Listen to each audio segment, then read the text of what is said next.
Je rappelle un petit peu pour ceux qui le connaîtraient moins que d'autres que Patrick Vivray est philosophe, mais pas seulement. Il a eu aussi une activité dans l'administration française, notamment il est conseiller honoraire à la Cour des comptes, mais il a été aussi à plusieurs reprises conseiller ou faisant fonction de conseiller auprès de ministres ou premiers ministres de gouvernement de gauche.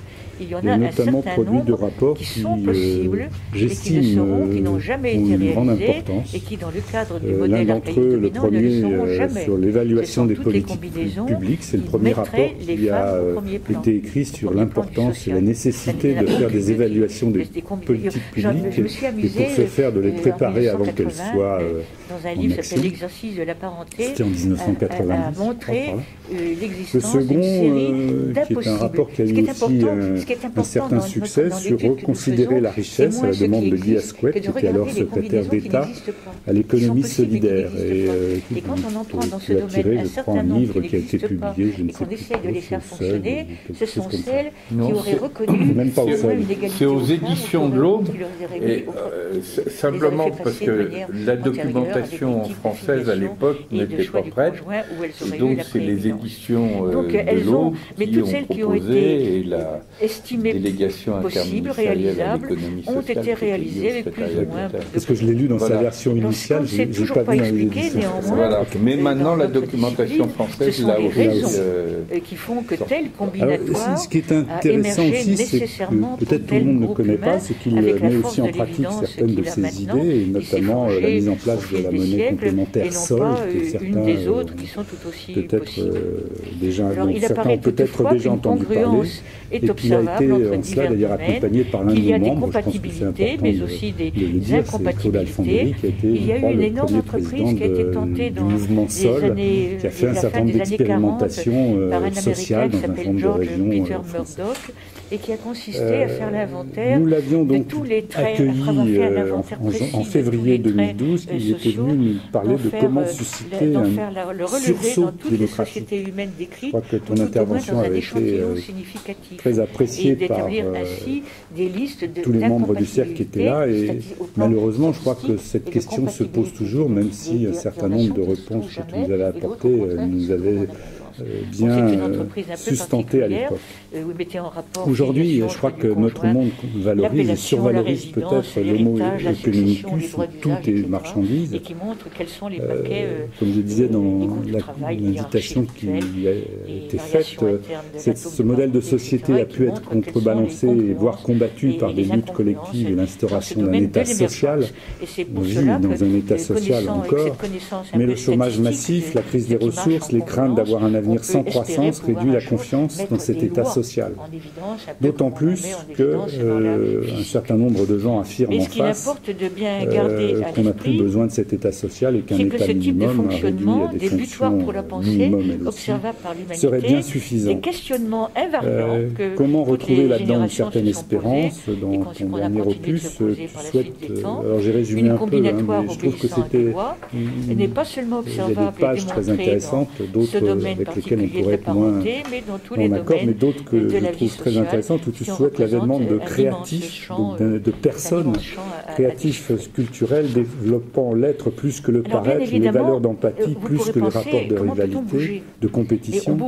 On pourrait ajouter d'ailleurs d'exclusion pour construire un nouveau pacte social. C'est autour de cette question-là qu'on a voulu t'inviter aujourd'hui, parce que ça nous paraît une question difficile sur laquelle on a besoin de réfléchir, et je pense que ta réflexion est très importante. L'actualité nous pousse au repli, au désenchantement. Certains craignent les réfugiés chassés par des conflits que nous avons failli à éviter. Je pense qu'on a une certaine responsabilité, mais comment la résoudre? Comment réinvestir aussi, donc la question qu'on s'était posée il y a 3 ans, comment réinvestir le champ politique par une reconstruction de rapports solidaires, ou comme tu le souhaites, une affirmation plus concrète d'une nécessaire fraternité. C'est le titre de ton dernier ouvrage, Fraternité, j'ai pris ton nom, qui est à l'origine de cette réflexion. Peut-elle suffire cependant, c'est une question, à équilibrer les deux autres tenants de notre devise républicaine, souvent jugés contradictoires entre eux, liberté et égalité? La solidarité n'est-elle pas un principe plus social? La fraternité plus individualiste? En tout cas, dans la façon dont certains l'ont exprimé à certains moments. Mais on voit aussi des transformations se faire sous forme d'innovation, sous l'influence d'actions collectives. C'est ce qu'on voit effectivement de nos jours. Merci de un grand nombre d'agencements par combinatoire des données brutes. Je dirais qu'elles sont dans le domaine du possible, logiquement, mathématiquement. Je commencerai par la question que tu me poses.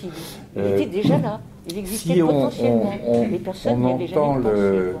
Donc dans ce champ des possibles, il y a à l'heure actuelle toute une série de choses auxquelles nous, ici, nous n'avons jamais pensé. Tel est le sens originel. Et le frater, à l'origine, c'est pas la petite famille. Le frater, c'est le genre humain. C'est là déjà. Donc à ce moment-là, on peut dire la question de la fraternité, c'est par excellence la question du vivre ensemble, de la famille humaine et de l'autogouvernance, de l'autogestion. Par quelqu'un à un moment de l'histoire. Elle devient pensable par quelqu'un. Et les autres questions sont des questions non pas la reconnaissance d'une union légitime entre partenaires secondaires, mais secondes par rapport à cette question centrale qui est de la même manière la possibilité d'union entre cousins. De l'humanité avec elle-même. Et on voit bien que cette question, elle est à la fois planétaire et puis en même temps qu'elle a des tas d'implications sur des terrains locaux ou sur des questions ces faits qui deviennent pensables pour quelqu'un qui est considéré comme un iconoclaste, qui généralement est très mal vu, très mal reçu. Alors, c'est pour ça que moi je suis d'abord parti de la question du frater comme étant les rendez-vous critiques de l'humanité avec elle-même et le fait que quand on pose cette question-là, il y a un changement très profond du rapport aux politiques qui se met en place. Puisque la question de ce qu'Édouard Morin appelle la question de la politique de l'humanité ou même de la géopolitique de l'humanité, elle est complètement bouleversée quand on prend le problème non seulement du frater comme l'ensemble de la famille humaine, mais quand on regarde la question du devenir de l'humanité en regardant la Terre vue de l'espace.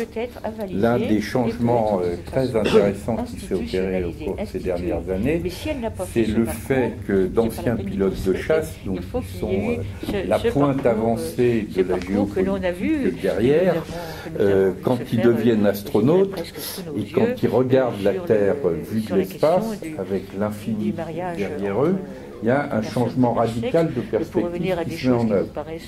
Toute la politique et toute la géopolitique, mais c'est vrai aussi du religieux et en grande partie de l'économique, vient d'une vision spatiale limitée. On est sur un territoire, on veut le protéger ou on veut l'étendre, donc la question qui constitue le politique, c'est la question du barbare, mais du barbare comme étant l'autre, l'étranger. Et si c'est un territoire religieux, c'est l'infidèle. Donc la question de la rivalité est première. La rivalité, la menace, c'est soit du côté de la protection, soit du côté de l'extension, si on est dans des postures de conquête.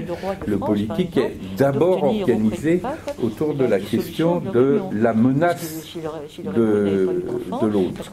Alors que quand on voit la Terre vue de l'espace, d'abord le premier sentiment qui évoque par exemple les astronautes, c'est pas du tout la peur, la rivalité, c'est l'émerveillement, cette espèce de planète extraordinaire, singulière et belle. En général, le sentiment d'émerveillement n'est pas ce qui est premier dans les ouvrages de géopolitique. Le deuxième élément, c'est un sentiment de singularité. Il y a quand même dans cette petite planète quelque chose de radicalement singulier par rapport à ce qu'on voit dans le reste, au moins du système solaire. Et le troisième élément, c'est la vulnérabilité. Alors à la fois vulnérabilité de cette petite planète bleue, mais en même temps vulnérabilité de l'espèce dominante sur cette planète, où on se dit, oulala, la bande de zigotos qui a pris la domination de cette petite planète, est-ce qu'ils ne sont pas susceptibles de la détruire, voire de la faire sauter? Et donc, au lieu de partir de la question de la rivalité, c'est plutôt dans ce qu'on peut appeler le nouveau réalisme géopolitique, la question de la vulnérabilité qui est première. Et la question du frater, du coup, devient comment cette espèce s'auto-organise pour assurer son vivre ensemble et un vivre ensemble qui soit respectueux de cette petite planète et des écosystèmes qui vont avec. Donc ça, je le dis parce que ça entraîne des conséquences absolument considérables. Par exemple, toutes les questions des biens communs ou des communs, et dans ces questions-là, on a deux énormes biens communs qui sont les océans et qui sont l'atmosphère, sont caractérisés par cette fragilité et par le fait que, n'appartenant à personne, on ne peut avancer dans une grosse erreur de préservation de ces communs qu'à partir d'une pensée politique et géopolitique qui ne part pas du politique pensé à partir de la perspective spatiale limitée et à partir de la rivalité.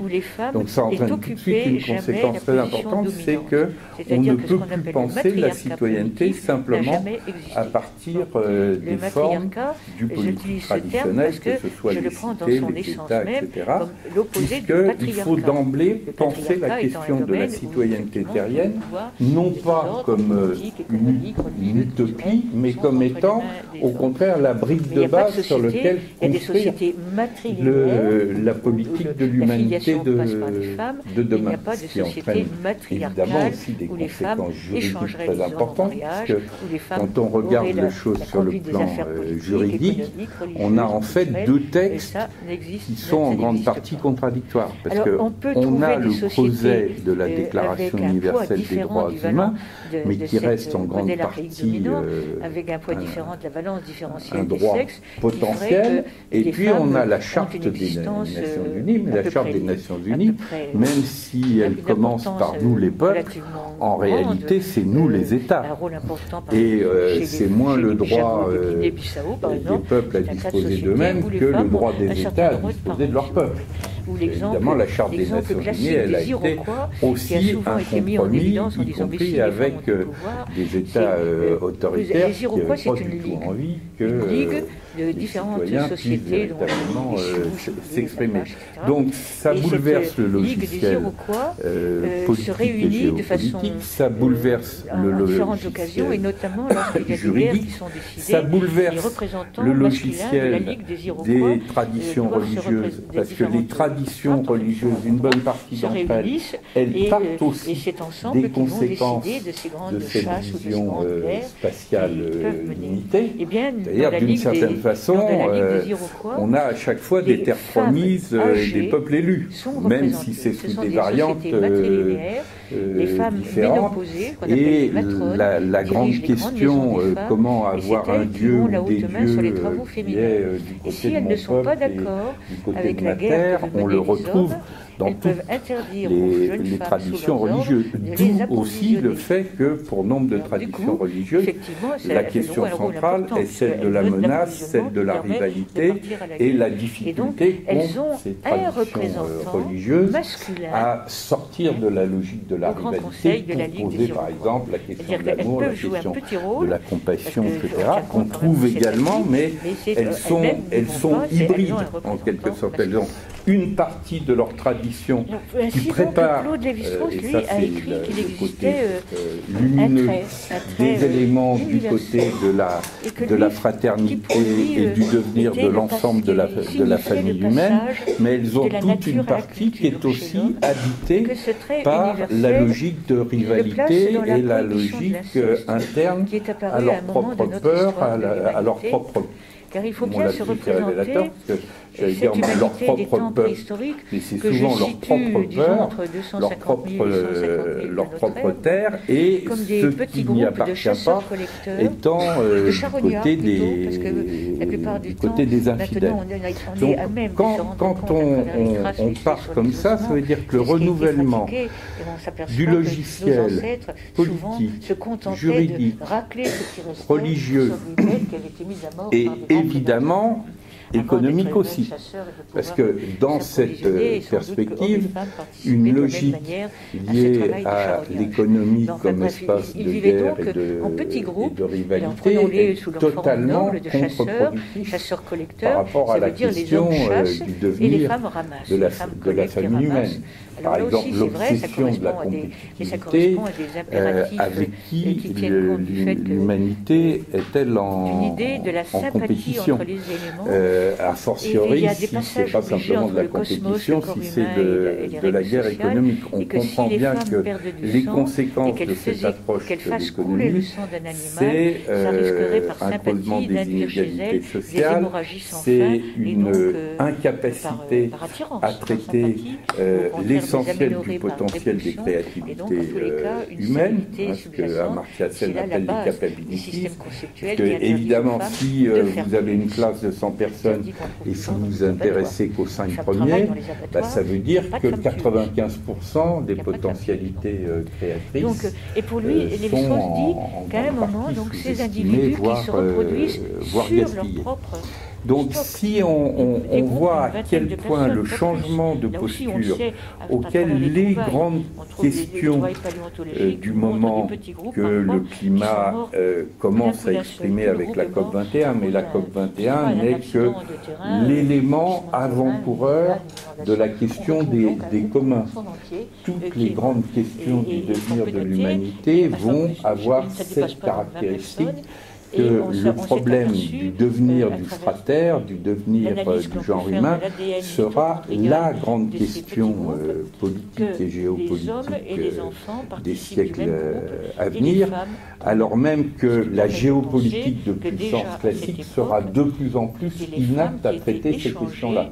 Ça ne veut pas dire qu'elle ne le fera pas, mais si la géopolitique de puissance classique l'emporte, ça sera au détriment du fratère du genre humain. C'est-à-dire, y compris, on voit bien que, y compris la forme la plus absurde que peut prendre la géopolitique de puissance, c'est celle qui aboutit à de nouvelles guerres mondiales et avec un stock de destruction massive tel que, à là, l'humanité peut effectivement largement en finir avec son propre devenir. Ça a peu d'intérêt de savoir quelle sera la superpuissance du 22e ou du 23e siècle, que ce soit la Chine ou n'importe quel autre acteur, s'il n'y a pas de 22e ou de 23e siècle. Donc si on prend cette entrée-là, c'est un basculement radical par rapport à ce qu'on appelait classiquement le réalisme ou la réelle politique. Moi, j'étais très intéressé de voir, par exemple, à l'occasion du débat sur la Grèce, comment Joschka Fischer s'en prenait aux prétendus réalistes du côté allemand, en leur disant « vous vous croyez réaliste en pensant une puissance allemande, une Europe allemande, etc., mais vous êtes dans l'erreur la plus totale.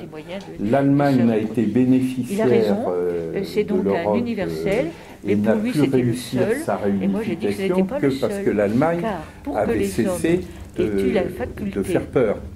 à partir du moment où, décidé qu'ils allaient échanger entre leurs filles et leurs sœurs, il fallait déjà qu'en esprit, ce droit leur ait été reconnu. Sur des dossiers comme la Grèce, ils manifestent une logique de puissance. Fischer disait, mais il n'était pas le seul à le dire, Habermas a tenu à peu près les mêmes propos. En quelques jours, vous avez risqué de saboter pratiquement 50 ans de capacité de l'Allemagne à ressusciter de la confiance.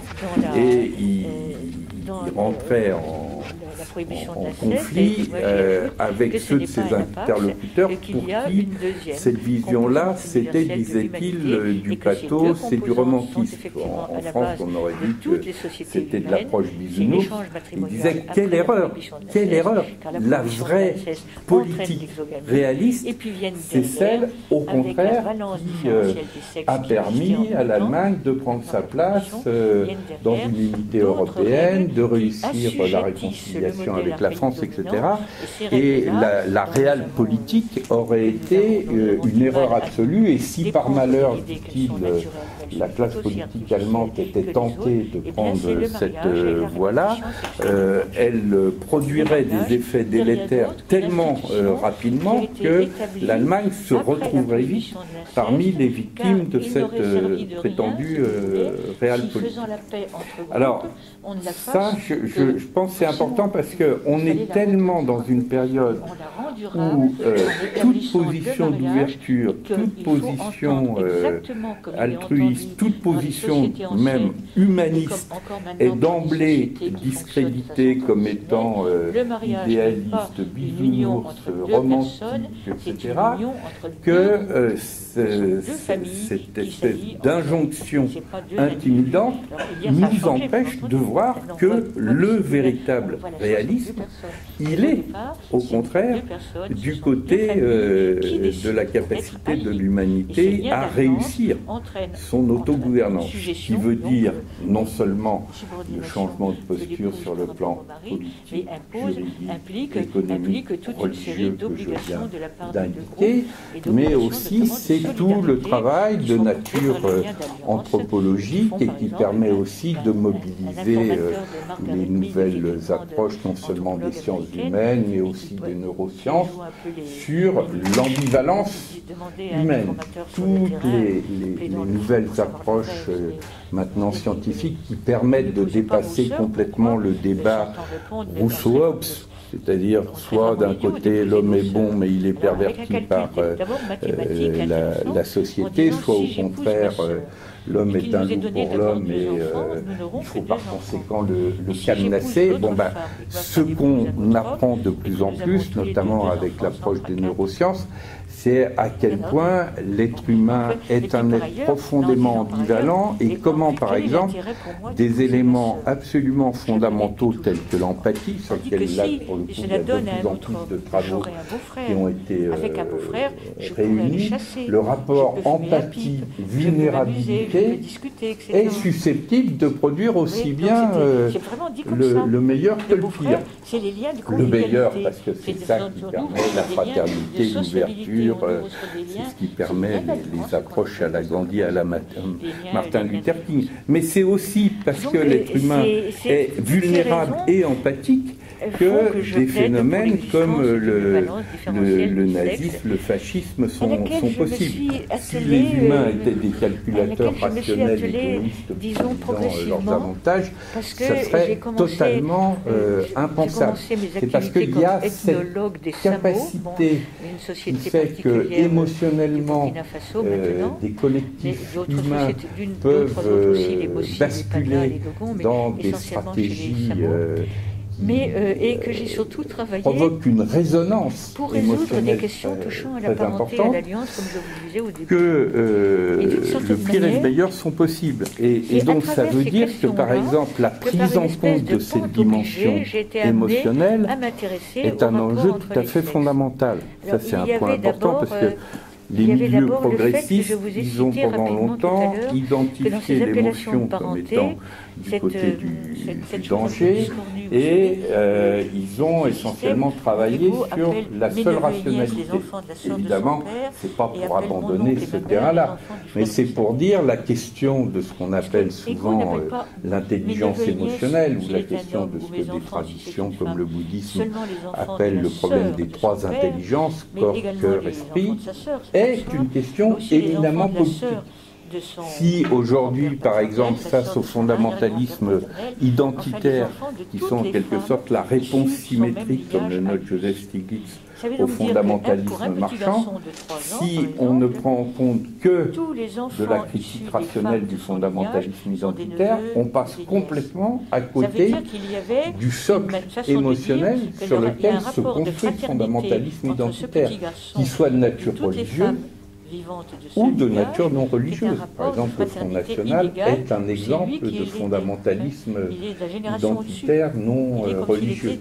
Une question telle que celle que posait William Reich dans l'entre-deux-guerres, dans Psychopathologie du fascisme, sur ce qu'il appelait la peste émotionnelle, c'est-à-dire comment à un moment donné les logiques de peur s'emparent, y compris de victimes, et provoquent chez elles une capacité à de mes recherches concerne l'inceste du deuxième type dont je vous ai parlé en par exemple les classes moyennes des années 30 qui, alors que rationnellement elles auraient pu dire déjà que la cause de leur déclassement venait beaucoup plus de l'évolution de se marier avec de l'époque, mais d'une certaine façon les riches étaient tellement loin que c'est en assurant la distinction, comme aurait dit la théorie classique dit avec des catégories plus pauvres qu'elle maintenait une capacité d'existence de leur propre catégorie,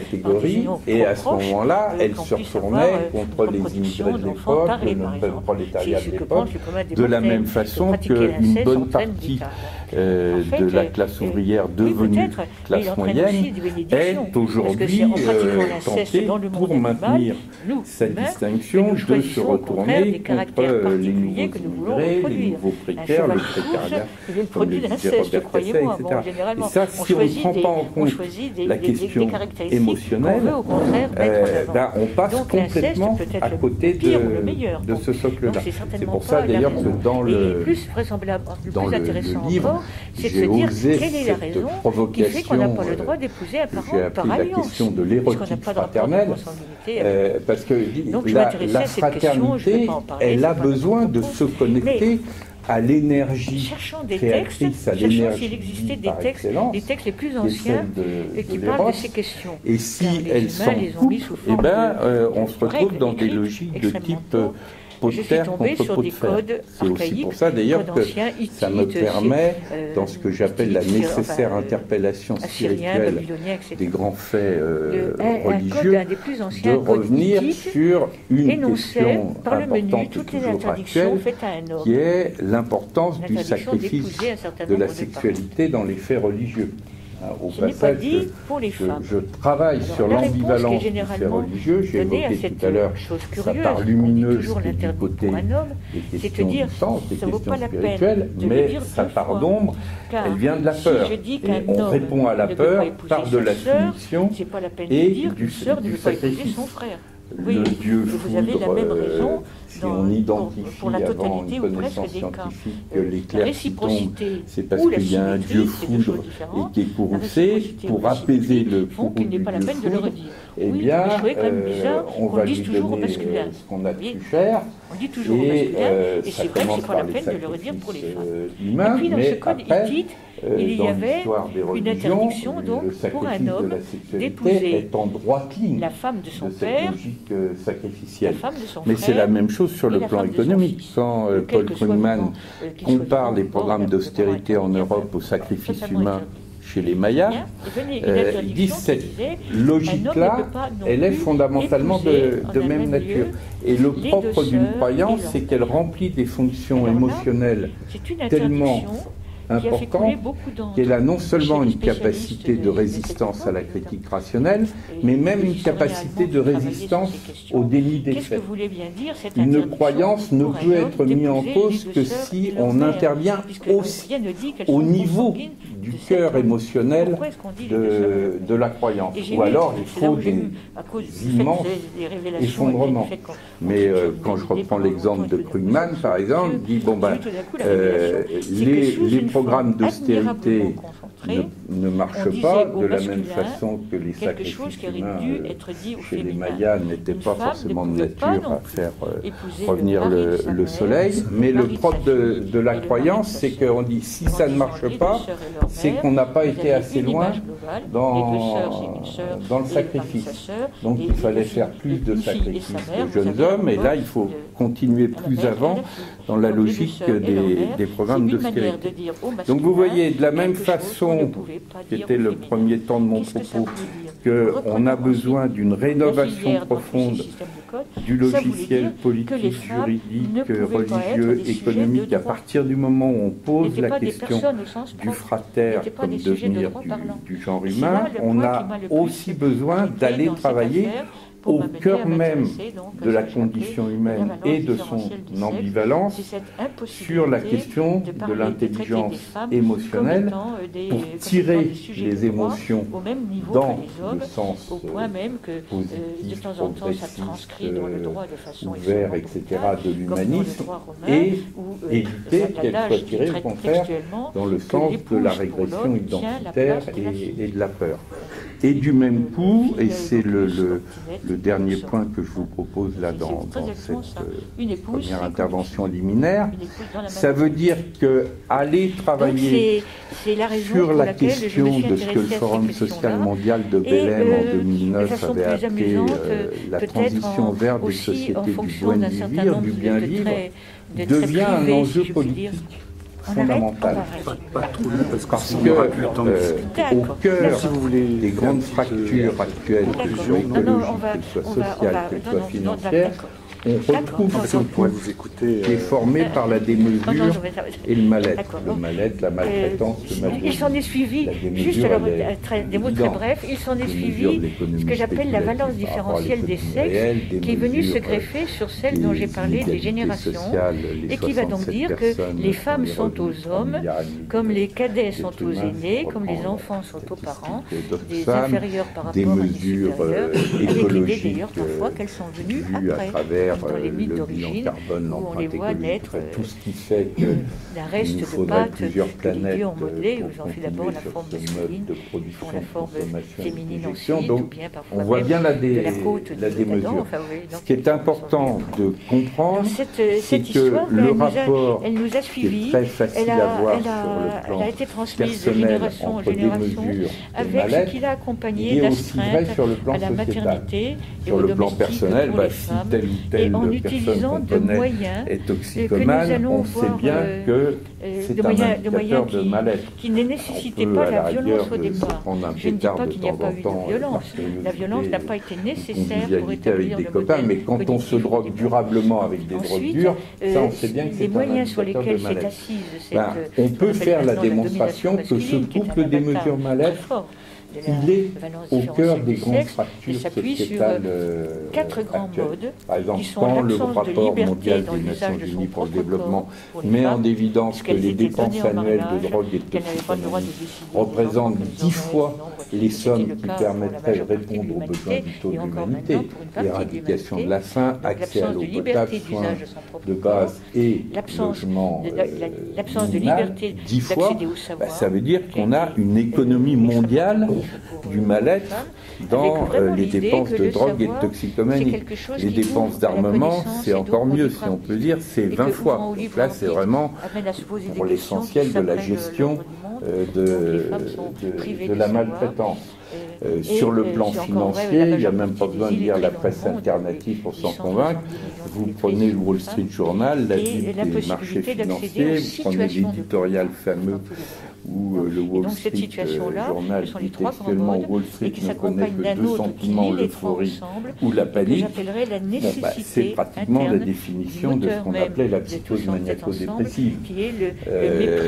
Ça d'ailleurs qu'on ait un certain nombre à proposer que ce soit l'Organisation mondiale de la santé qui prenne en charge le problème de la régulation des marchés financiers, parce qu'on atteint des niveaux proprement pathologiques. Donc une fois qu'on a compris que le coût des mesures mal-être est structurant sur le plan écologique, sur le plan social, sur le plan financier, on va retrouver ça sur le plan du sport, sur le plan politique, etc. Dans tous les domaines, on comprend à ce moment-là que l'alternative positive à ce couple est effectivement de type frugalité, sobriété, satiété, peu importe les termes, mais liée à la question du bien vivre.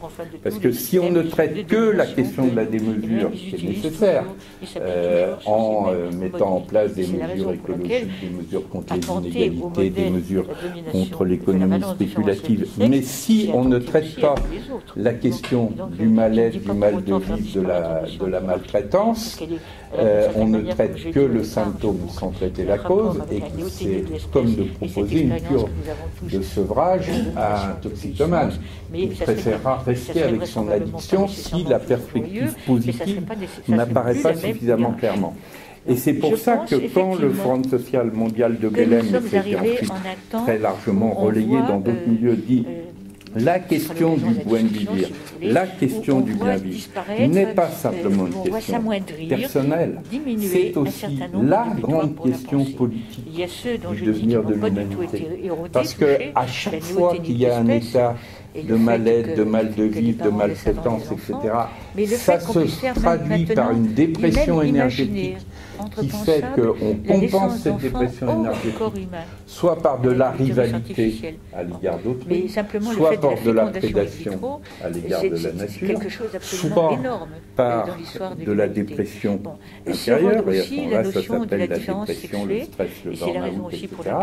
Quand on a repéré ça, on comprend à ce moment-là que la question de la joie de vivre comme énergie créatrice fondamentale est une question éminemment politique.